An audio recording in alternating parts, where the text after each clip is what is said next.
Hi, in this video, I will guide you how to use a message box for getting interacted with your application.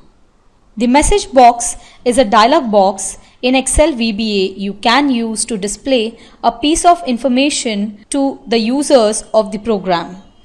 So let's take a simple example here where I have a code which says sub delete underscore b2, the name of the code, and the range b2. I have a data in the range b2 cell which will be deleted, and once it will be deleted it will pop up a message box that says the content of the b2 cell is deleted.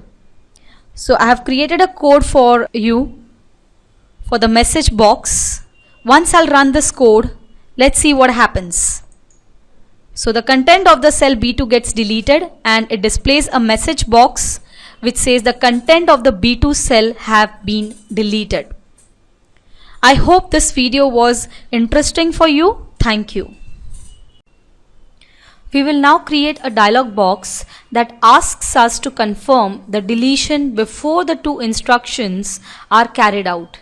Here are the three arguments that we will use: the text, buttons, and the title.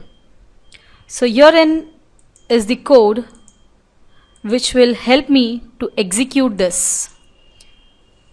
So delete underscore b2 is my code name, and I will add a condition here. If the message box says, "Are you sure that you wish to delete the contents of the cell B2?" it will ask you whether you want to delete the contents, and it will give you a button to say yes or no, and confirm will be the title of your message box. So if you say yes, it will execute the code and delete the contents of the cell B2 and display a pop-up message which says the content of the B2 has been deleted, and it will end the condition and the code. So it's time to execute the code now. I'll go to the developer. I'll run this code. So it is asking me, are you sure that you wish to delete the contents of B2? I'll say yes. If I say yes, it has deleted the contents and it has given me a pop-up message that says the contents of the B2 cell has been deleted. I'll say okay. I'm back to the code window. I hope the concept is clear to you. Thank you for watching. Bye-bye.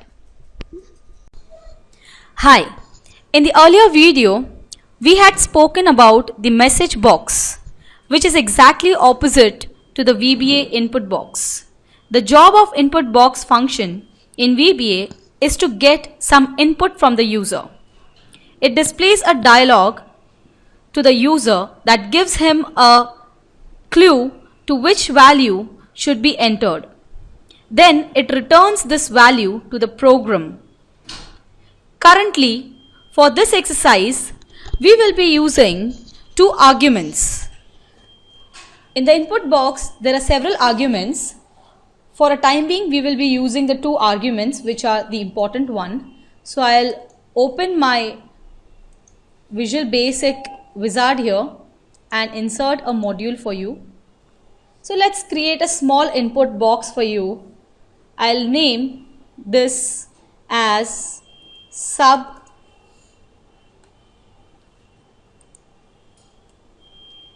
input.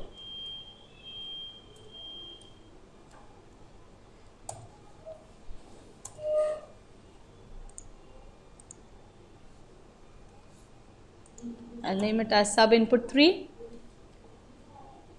and then I will declare the variable dim val 1 as integer,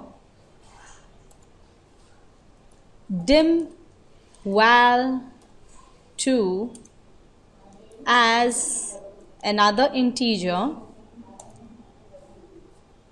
val 1 is equal to input box. I'll open the bracket here. I'll enter the prompt that will arrive on the screen for the user to indicate him or her what exactly you need to enter. Say enter a value, or you can say enter the first value. I'll close the inverted commas. I'll say comma and give a title here which will be displayed at the top of the input box, that is enter value. I'll close the bracket here. Then I will specify value 2 is equal to, again I will simply copy this code for input box and paste it here, and here instead of first value I'll say enter the second value. Say enter. Now here if you see, since I have declared the variable with a small v, it has appeared here in the small v. It has automatically changed it to uppercase. Now here I will declare a third variable saying val 3, or I can say the output as again the integer. Now output I want to be declared in the cell range.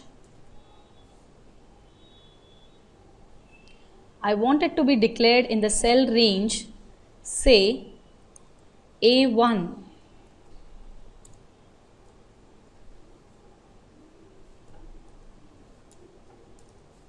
A1 dot value.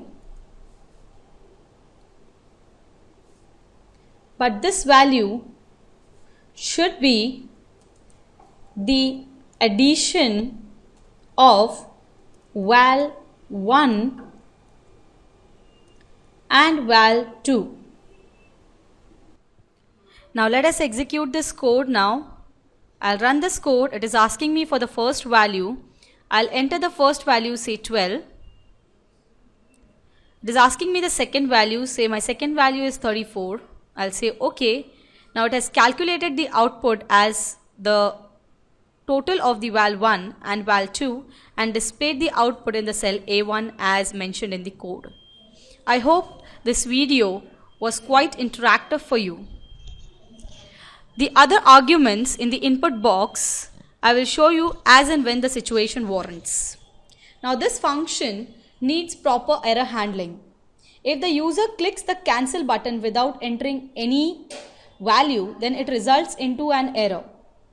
Input box can only accept up to 255 characters, so always be cautious, but the maximum length of a value that the user can enter, you need to be conscious.